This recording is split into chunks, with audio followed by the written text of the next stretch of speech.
台师大工业教育系对114学年度开始要停止招生，干那保留硕士甲博士班，引起真侪校友咧发可笑。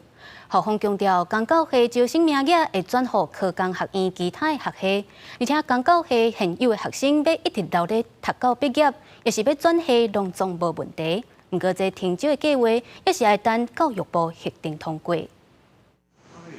台师大工业教育系成立70年啊，培养真侪资质的老师，阁有机构甲科大校长。因为本地设立的6个组已经独立真侪系啊，台师大自召开临时校务会议，通过大学部为114学年开始停招，那硕士班、博士班会继续保留。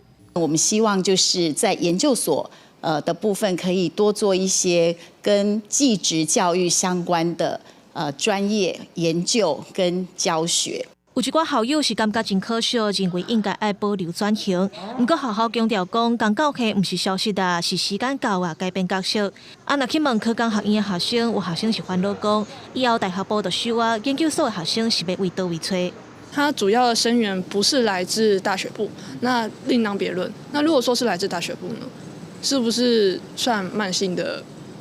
高职师资一定会有影响，因为像我们电机电子群，我是偏冷冻专长的。那像冷冻科老师，除了师大之外，还有北科，所以之后可能只剩下北科了。学校表示，114学年大学部停招了后，本地当年招27个名额，会读去科工学院别个科系对接去研究所。若其中25个名额会提供予高职生，这点未改变。教职有兴趣的话，我们也都会把那个师培名额留给这些学生。工教系大学部停招了后，一个月有108学生。学校强调讲，学生想要为工教系毕业或者是转系拢无问题，师培生的培育嘛会继续落去。整个来看，学院的发展会更较好，学生的出路嘛会更较快。不过，这个会期要等教育部核定了后才算定案。